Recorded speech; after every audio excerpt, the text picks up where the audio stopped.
Argos fans, thanks so much for joining us here this afternoon. We've got a special treat for everyone, joined by Coach Ryan Dinwiddie and new quarterback Nick Arbuckle. Guys, thank you so much for joining us here on your busy day.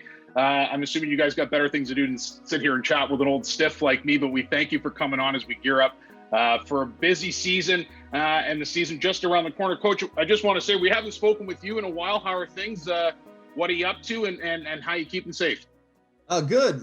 Monday, Wednesday, Friday, I get to go in the office. That's pretty neat. I'm by myself sometimes. So it's actually kind of scary. I go in there every once in a while, you hear a toilet flush. I'm like, why is that toilet flush? And there's supposed to be no one in here. And I'll go look and there's no one in there. I'm like, something's going on. But no, that's been good. And then Tuesdays, Thursdays, I'm working from home, spending time with the family. And then we've been really busy with free agency and then excited for our quarterback to come down here some point. God almighty, we might have to call the Ghostbusters in there here fairly soon if that keeps happening. Nick, thanks so much for coming on. If you want to just kind of walk us through the last 48 hours in your day and what's been happening here since signing in Toronto. Oh, I mean, a lot of excitement. For one, I didn't know I was signing to a team with haunted facilities, so that changes things a little bit. Scared of ghosts, so I guess I'll overcome that fear eventually.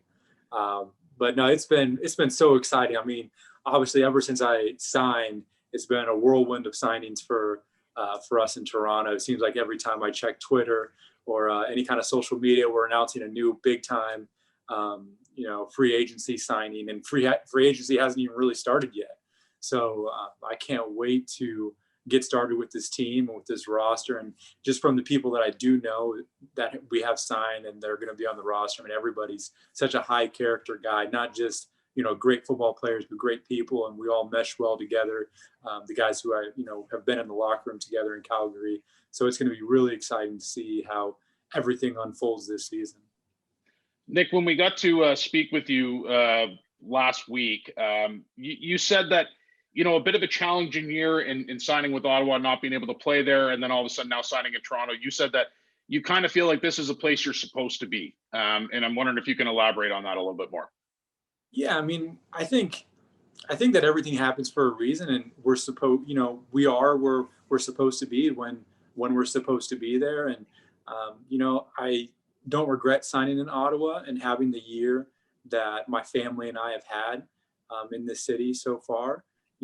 We didn't get to play a season, but we still got to become a part of this community, and we had our baby here, and everything that happened here was a blessing, and we've had an incredible time. But I know being able to play with Coach Dinwiddie, being able to be in this offense that I'm familiar with, and in this locker room full of guys that I know and that I'm friends with, and guys that I haven't met that I'm looking forward to building relationships with, it feels like Toronto is the place where I know I can be really successful. And it just feels right in terms of like, this is where I should be starting this year. I mean, if you look at all the pieces that they're putting together, from the coaching staff to the players, and with Pinball, who I've got to talk with in 2019 during an interview, and kind of the relationship that I was able to build with him just through a short amount of time. I know this is going to be a really good fit. Coach, there's no denying your relationship with Nick and how close you guys are from being able to coach him in Calgary. Just wondering if there's any chance you could kind of allude into what you were maybe telling him prior to signing or after signing.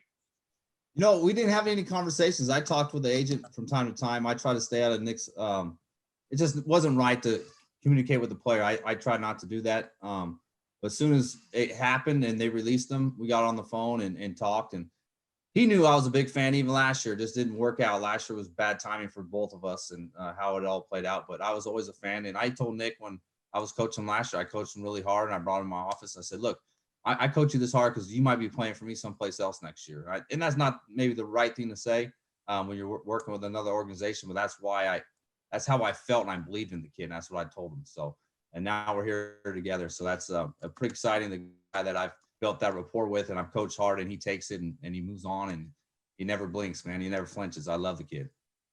Coach, you were quoted saying that his mental and physical toughness is what separates him and makes him great. I'm wondering if you can elaborate more on that as well.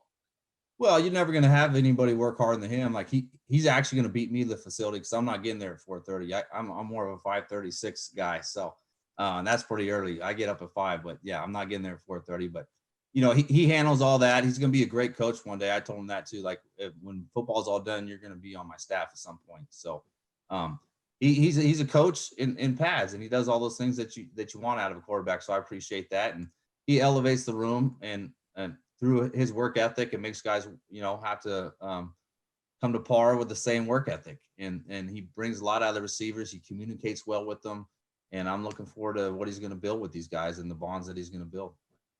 Nick, is it easier as a player coming to a new team with familiarity, such as a former head coach, now current head coach, and with guys that you've played with in the past? Yeah, no doubt. I mean, when you get to step in and you're kind of already familiar with the offense, the terminology, and not just the terminology, but understand and know how Dinwiddie sees the field, how he's going to call plays. We spent 2 years together, trying to figure out how to attack defenses, and we were always kind of on the same page with that. So just kind of knowing how he thinks and knowing what he expects from me, I think makes it a much easier transition when you're showing up to a new city and a new organization.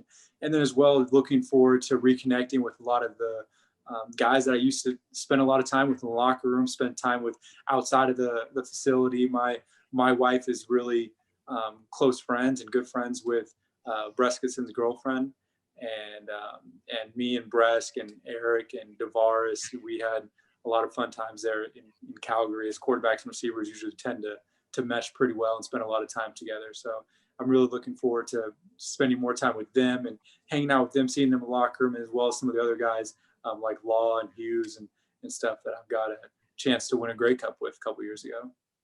Coach, I can't help to notice your smile when Nick starts listing off all these new acquisitions for this team. How excited are you to finally be able to get onto the field and see what this team is all about? Well, it starts with those guys, adding to the room. I want to, keep close looks on the guys that we have now. Let's not lose sight of the players we have on our roster now, because those guys that are on there, we really believe in. But these guys are, big additions, but they're pieces of the puzzle that are going to fit in with the roster we have now. So I'm excited about it. I know our family room is going to be huge because they all got young kids and they're all going to spend their summers here, which I'm excited about. So we have a family room in the stadium, so the wives and kids can be there while the fathers play on the field. So, and then the kids can come out after the field and play catch, kind of like what you've seen with Drew Brees and Tom Brady, right? That's what we're trying to build here, that culture. So guys are excited to be here. I can't be more excited for the additions, and let's get this thing rolling.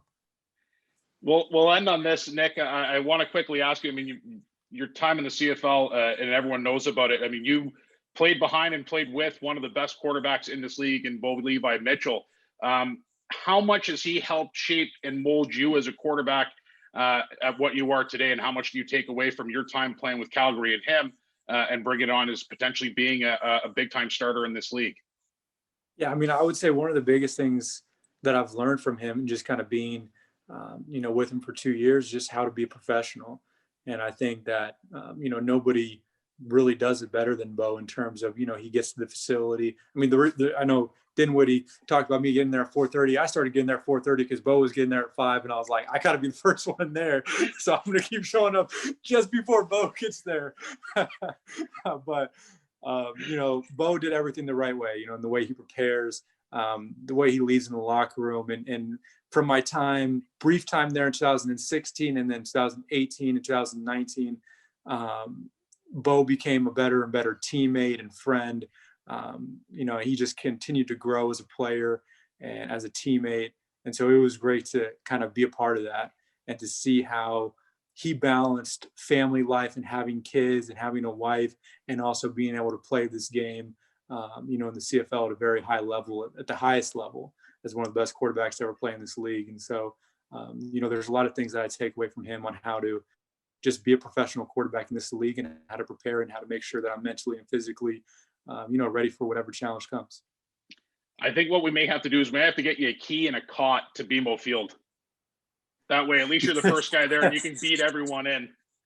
Yeah, it was in Calgary. We didn't even have like key fobs or anything to a facility, so I had the overnight security guard. I had his phone number, and so I'd be giving him a call at like 4:30 in the morning every day, like, "Hey, can you come open the door?" As I'm like shivering in the cold outside. I thought you were going to say you had the old big janitor keys on you, just the old, like the cop ones. Yeah. Guys, thank you so much for joining us. This has been great. Looking forward to the season. Just around the corner here, a couple short months. Please stay safe, stay healthy, give the best to your families, and thank you so much for joining us.